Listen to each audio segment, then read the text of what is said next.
On International Happiness Day, let's talk about important things. Suffering is as cheap as clay and twice as common. What matters is what man makes of it.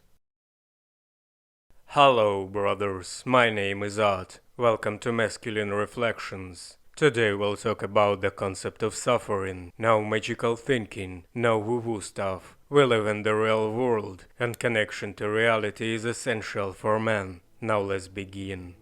Suffering is a complex and multifaceted concept that has been discussed and debated in philosophy for centuries. From a philosophical standpoint, suffering can be understood as a fundamental aspect of the human condition. In this view, suffering is an inevitable part of life, and it is something that all humans must confront at various times in their lives. This view of suffering is often associated with existentialist philosophers such as Jean-Paul Sartre and Albert Camus, who argued that suffering is an inescapable part of the human experience and that we must learn to confront it with courage and resilience. I think I have heard these words before: courage and resilience.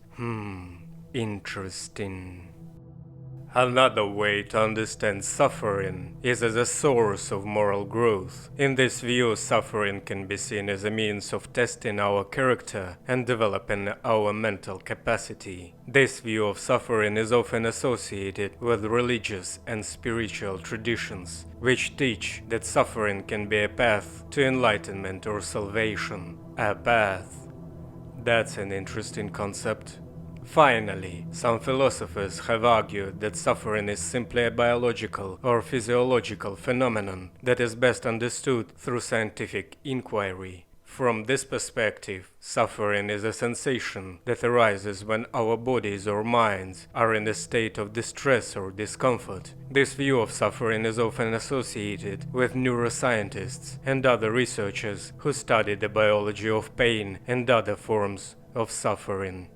From a psychological standpoint, suffering is often understood as a negative emotional state that is associated with feelings of distress, pain, and discomfort. It can be caused by a wide range of factors, including physical illness, psychological trauma, social isolation, and existential crisis. One common approach to understanding psychological suffering is through the concept of stress. Stress is a psychological and physiological response to a challenging or threatening situation, and it can lead to feelings of anxiety, depression, and physical discomfort. When stress becomes chronic or overwhelming, it can lead to a state of chronic suffering.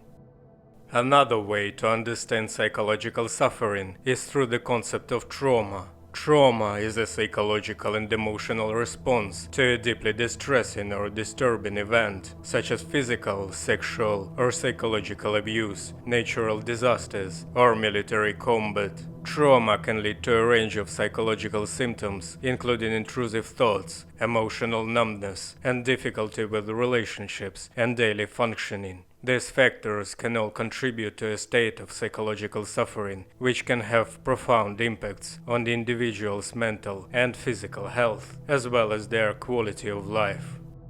There is some evidence to suggest that physical resilience and strength contributes to greater mental resilience against suffering and stress. Physical exercise and activity has been shown to improve mental health and resilience. Regular exercise helps to reduce stress, anxiety, and depression, and improve mood and overall well-being. In addition, physical activity has been found to increase resilience by promoting the development of coping strategies and increasing feelings of self-efficacy and self-worth.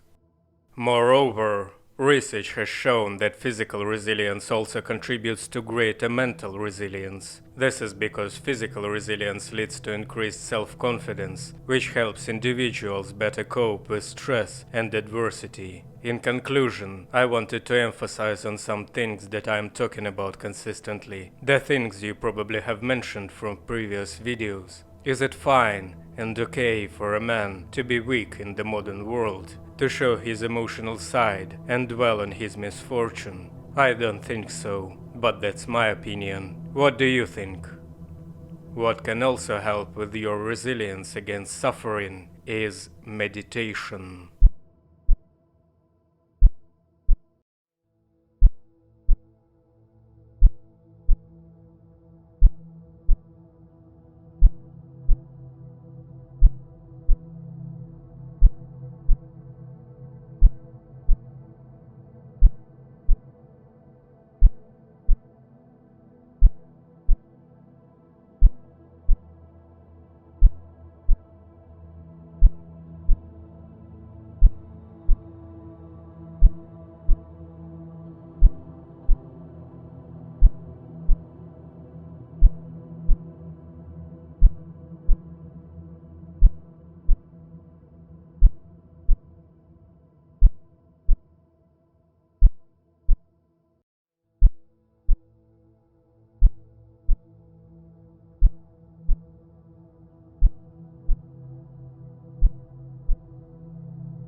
Open your eyes.